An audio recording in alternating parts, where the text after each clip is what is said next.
Is Wednesday. Those of you watching the restream recording, welcome. And those of you listening live, welcome as well. I'm going to take a minute here just to take some time for some folks to join us. And I'm really excited to talk about and share with you some techniques that it's been alleged that therapists have used that have caused tremendous harm to patients. So I'm really excited to talk to you about that. All right, let's get ready to rock and roll. All right, let's begin. You are listening to Sex Afflictions and Porn Addictions. I am your host, Craig Pera, and this is a podcast to help you create healthy sexuality and a great life. And the reason why we focus on those two things, because in order to create healthy sexuality, which means control one of the most powerful forces in human nature, and to counter the default, which is lying about some aspect of our sexual expression and pleasure, that is literally our oldest and most impactful habit when you really think about it. And that's powerful, okay? That's not an excuse. That doesn't justify anything that we men have done, but it is a reality. Today, we're going to talk about techniques that it's either alleged that these therapists performed, and we're going to talk about two therapists that were recently arrested. And both of these two therapists had a significant porn addiction practice. Both are from Utah. The first therapist was Maurice Wade Harker. He was charged with aggravated abuse of a vulnerable adult and kidnapping. He was abusing the patient in session, it is alleged. The other person, you probably heard about this, Jody Hildebrandt. She was the therapist arrested in connection with mom influencer Ruby Frank. I'm not going to get into the facts of these cases. One thing I'd like to say first is that everything in this broadcast is referencing published allegations, and everything in here, the text, what I'm saying is my opinion. Everyone has the right to the presumption of innocence until proven guilty. Jody Hildebrandt recently surrendered her mental health license, so that tells you something. This information is for educational purposes only, and designed to help you make educated and informed decisions about who is going to help you break free and stay free from sex and porn addiction, because there's a lot of garbage out there. There's a lot of garbage. There's a lot of dangerous advice. And I'm going to highlight 5 techniques that are alleged to have been used in this case or in other cases, that I invite you to say, wait a minute, if this is me, am I in the right place? So it is alleged that Jody Hildebrandt breached patient confidentiality and discussed a patient's alleged porn addiction with university staff, BYU university staff, other mental health professionals, and other individuals. So here's the lesson that I want you to think about. If your provider is telling you to disclose your deepest, darkest secrets to anyone but your wife, that is a flag. That can be dangerous. It can be terribly unhealthy, and suggests that the provider that you're using is using shame to drive compliance. While shame can be an effective compliance mechanism, but only for a short time. And the aggregate effect of using shame actually causes more harm. So if your provider, therapist, counselor, or coach is encouraging you to disclose personal information to your employer, to your children, to your parents, to friends, for the purposes of embarrassing you into compliance, that, my dear friends, is dangerous, and you should seriously consider working with someone else. That's number one. Number two, here's another yellow flag. And that is when your provider, coach, therapist, or counselor is encouraging you to kill that part of you, to kill the addict part, destroy the addict part. What that person is doing is putting you in a perpetual conflict with yourself. Remember this rule, man. Please, you will always lose in a fight against yourself. And we're going to come back to this later when we get to the demonology portion of this program. But if your provider is encouraging you to kill that part of you, destroy that part of you, that person is encouraging you to kill you, to kill that part of you is you. So that can be very, very, very dangerous. The third factor that I also believe is a yellow flag is when your provider is imposing their version of healthy sexuality on you. If there's only one way to do healthy sexuality, here's my expression, hit the highway.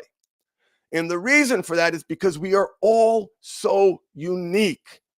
And it is so important for the provider to embrace that uniqueness and recognize, particularly around sex, what's great for one person is causing harm for the other. What's a wonderful expression of love and connection for one couple is triggering a core wound in another. It is very important that your provider not define for you what healthy sexuality is, but you define what healthy sexuality is. You define what works well for you. Okay, in a recent example of this, I heard a provider recently telling a couple on a video, a live video, that they should not record each other on the phone. And neither person, to my knowledge, was struggling with sex addiction or porn addiction. It was a general question, hey, is this healthy? The answer is, it depends. The answer should never be, oh, that's bad. Now, there are some things and there are lines, but I need you to know that it's up to you to create your healthy sexuality. And if someone is imposing their will, that's a flag. That's a warning sign. Okay.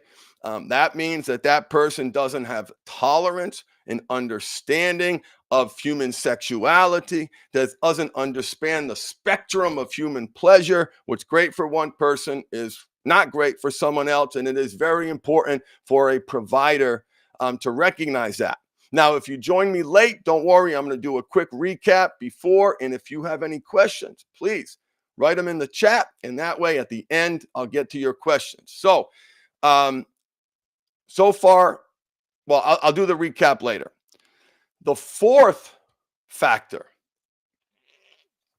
that I think, it is my opinion, that is also a yellow flag is when the therapist, counselor, or coach is demanding compliance with their version of spirituality and or God. For example, the allegations against Jody were that, one, she didn't want you to talk to anyone else about your problem, started to feel cult-like, and what was happening here is that there was only one version of spirituality. So the therapist wasn't in the role of the therapist was in the role of the spiritual advisor. And brothers and sisters, that can be a very dangerous combination, merging those two skills. The allegations of Jody was that she pedestalized herself. She cloaked herself with the church in a way that her words of advice and counsel weren't just words of advice of counsel, they were coming from God. That's not therapy, that's a cult. Okay, so if your therapist is demanding compliance with their version of spirituality and their version of God, respectfully, it is my opinion that that's not therapy, that's a cult. Okay, and earlier we talked about the yellow flag or yellow card, as we'd say in soccer, of a provider, therapist, counselor, or coach that is trying to get you to kill that addict part of you. Here's what happens in some religious therapist offices. Fortunately, that is a very narrow window. Most people out there are trying to do the best job they can and certainly aren't poisoning their clients like it is alleged that these two therapists did. Here's a major, major, major problem. When the therapist is invoking demons and the devil, and the therapist becomes an exorcist, if you will, that's dangerous. Respectfully, that is unethical. And it represents a fundamental misunderstanding of the human condition. And let me explain. So when your therapist convinces you that a demon you're possessed by a demon, which obviously is not in the DSM, the Diagnostic Statistical Manual of Mental Health Disorders in this country, for obviously good reason. Hopefully, most of you are listening to this are saying, duh, Craig, obviously these are red flags, but here's the problem. And I know I'm talking to a very narrow group of people. I tried to make these podcasts accessible to as many people as possible. I know in this one, I'm only talking to a narrow window of people, and that's okay, because if this is you, if your therapist is trying to exorcise your demons respectfully, that represents a fundamental misunderstanding of how the devil works, first of all. Second of all, that's not his or her role. That's for the minister, that's for the priest, that's for the temple leader, whatever. That is not that person's role. And the more and better you understand parts work, the internal family systems model that many of you have heard me talk about, the more you understand the principles from the Pixar movie Inside Out. And if you remember that movie, right, this girl had all these different characters in her head. Okay? If your therapist is demonizing one of those characters, it means they don't understand parts work. It means that they don't understand addiction. It means they don't understand identity. And it means they are likely making it worse. Leave the devil, leave the demons to your spiritual advisor. I have yet to hear a client come to me and tell me that that line of therapy actually helped. A cornerstone of these types of unethical practices is this. So the umbrella under which all this sits under is shame. If your therapist, counselor, or coach is leveraging shame to drive compliance, you might be in the wrong place. Here's the last one. Here's number 6. I run a core training program.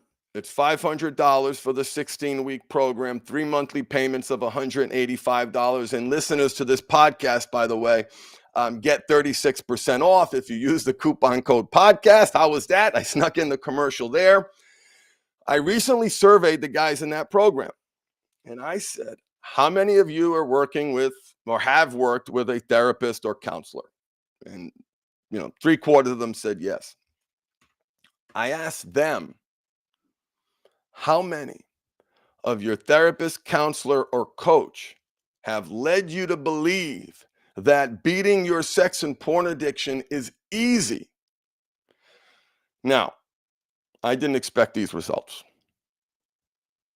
As I'm learning more and more about Jody and about Maurice, the two therapists that were fired, I know therapists who've worked with their clients. I've got an inside scoop on their methodology because of that. And I'm keeping my ear to the ground and listening to the allegations that other therapists or counselors and clients are alleging about these two. More and more people are coming out of the woodwork. I asked these guys, how many of you, raise your hand if your therapist, counselor, or coach led you to believe that beating sex and porn addiction was easy. Friends who are watching, members of the pack to feed the right wolf, who are watching, almost all of them said yes. Almost every single one of them said yes. My provider led me to believe that beating my sex and porn addiction, forget about creating healthy sexuality, is easy. If anyone is telling you this is easy, you are being grossly misled, profoundly misled. And anybody who's been following me for the past decade knows I don't come out swinging. I try not to be a sensationalist. But brothers and sisters, I know we got partners who are listening too. It's not easy. And any provider who led you to believe that it was easy doesn't know what they're talking about, doesn't understand the complexity of the human condition, doesn't understand what wires together, fires together. And the reality is, and again, not an excuse, but you got to understand the scope of the problem that you were trying to fix. On the contrary, I want to tell you, anybody who's gotten that advice that this is easy, I am sorry, it is not. Joining this club, the aggressive pursuit of a great life, feeding the right wolf, creating healthy sexuality, it is going to be one of the hardest things that you ever do. One, it is one of the most powerful forces in human nature, period, bar none. It has built empires and it has destroyed lives. Our sexual energy is powerful. It leads to a great relationship or destroys that relationship. People feel great about themselves, or if you're listening to this, you certainly likely appreciate the depths of the shame. It is not easy. In fact, check this out. I believe that hiding, lying around some aspect of your sexual expression is literally your oldest and most impactful habit. And I invite everybody listening right now to put in the chat, rack your brain, and give me an older and more impactful habit than you hiding touching yourself. Mom, I brushed my teeth. Mom, I comb my hair. Mom, look. Come on. Put that away. Stop doing that. Bad boy. Shame. Dirty. Disgusting. The lying about it, men, is the default. Lying about your using sex, using pleasure to minimize pain is the default. So we're talking about your oldest and most impactful habit. So if you're working with someone who does not appreciate that reality or is leading you to believe that this is easy, well, what happens when you realize it's not easy? What happens? You feel like a worthless piece of crap. It's me. It's got to be me. She says it's easy, or he says it's easy. It's not easy for me. What does that make me bad? It reinforces the identity, the negative identity that is at the root of the problem to begin with. It reinforces that negative belief system that lies at the root of this problem, and that is, I am unlovable, I am not worthy, I am not good enough. That is the cycle that you have to break. So if someone has led you to believe that this is easy, that's a red card. We got yellow cards. That's a red card to me because it represents a fundamental misunderstanding of human sexuality, human behavior, habits, what wires together, fires together, how old this habit is, how impactful this habit is, how long it's been going on. And again, please, this isn't an excuse. I'm not making excuse for men who have failed to live up to that higher standard that they're setting for themselves. So let me recap. Let me recap and share with you the some yellow flags, yellow cards, and some red cards if you're working with a therapist, counselor, or coach. One red flag is that the provider is telling you to tell people like your boss, like your children, like your friends, like your parents about your sins, your shameful behavior in order to bring you into the light. Expose yourself to everyone. That is asinine. People get fired for stuff like this. If your provider is using shame to drive compliance, to me, that's a red flag. Number two, if your provider is encouraging you to kill the part of you that we call addict here, if using the internal family systems, that represents a significant misunderstanding of parts work and the reality that what you resist persists, and you will always lose in a fight against yourself. So that is a yellow or red, depending upon how egregious it is. Third is your provider should be helping you create healthy sexuality. If they are imposing their version of sexuality on you, here's my expression: if there's only one way, then hit the highway. These are complicated issues that require individualized attention, and everybody's definition of healthy sexuality may be different.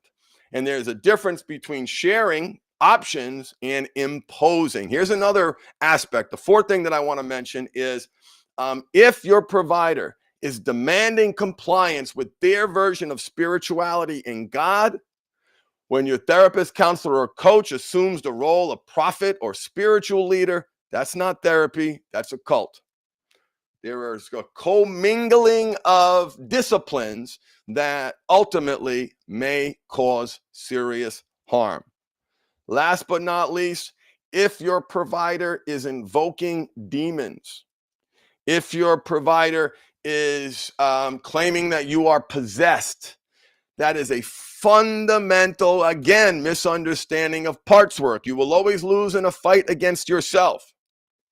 And one of the things that I love is my clients who are religious, and a lot of them are, have come to understand their version of faith. The person is not possessed by the devil. The devil is making them hate themselves, right? Or the devil is that negative, is making them believe their negative thoughts, right? The solution is loving every part of you, every cell, every space between cell, every mistake, every jiggly part of your belly, every broken part of your shoulder, a neck that can't turn any more than 25 degrees each direction. You get the point. The goal is self-care, because it's either self-care or it's self-harm. It's one or the other. Self-care and self-love. And if your provider is claiming that you're possessed by demons, not only is that egregious and a violation of their standards and norm, and is likely actionable on their license, meaning that someone could bring a case and it is possible, as was done here, that their person's license could be in jeopardy. The last thing I want to say is the sixth point is, and we've got a brother in the chat, 1,000% not easy. He knows firsthand. Thank you for sharing that, Fugi. Is if your therapist, provider, or coach is telling you that this is easy, that's a red flag. That's a run for the hills. It is not easy. The aggressive pursuit of a great life is one of the most difficult things that you will ever do, period. For me, brothers and sisters, the mindful habit, or whatever path you're on, this is choosing hard. It is one of my favorite expressions. Me When I was obese at 250 plus pounds, that was hard. The impact on my joints, the swelling, the arthritis, the cortisol, the shame, the physiology of fear, the stress, the depression, the addictions, the firings, the almost losing my marriage, being a shitty father. That's hard. That was miserable, man. I can't imagine anything harder. But you know what also is hard? The aggressive pursuit of a great life. And once you accept that reality and you learn to embrace the suck and you learn that it is hard, it's supposed to be hard, life is it's just the way it is, you have an incredible and deep appreciation for when things aren't hard. Oh God, when I'm in that, how wonderful. How wonderful. It's medium hard right now. I've got a few challenges that I'm working through, but I promise they will not suck me in. I will not identify by those challenges. I'm not going to get swept out to sea by them. I'm going to manage them responsibly in a healthy and constructive way. And that's what I want for you. This is not easy. So, in conclusion, what I expressed here is my opinion. Everything I said regarding these two therapists are allegations, and everyone has the right to be presumed innocent unless proven guilty. Although we do know that Jody Hildebrandt, within the past couple of days, surrendered her mental health license, so she is no longer authorized to practice. She had a provisional license that almost got suspended. Anyway, she got to keep it, and now it's gone. So it's important for you to find a provider who is going to lift you up, to help you not make it worse. And if any of the factors that I discussed today are present, there is a chance that you are in an environment that is making things worse. Thank you so much for listening. It is a great honor. We're coming up on our 11th year helping people. So it's been just an amazing journey. And I want to thank everyone for listening. It's better because of you. I hope you enjoyed this podcast. Don't forget, if you need additional help, reach out, visit the website, mindfulhabithelp.com. And that way you can learn more about us and get extra help if you need it. Thanks for listening, everybody. And I hope no one's in this situation, but if you are, I hope you find the courage to take the steps to address these issues so you can be your best self. Why? Life is too short to suck. All right, everybody, have a great week.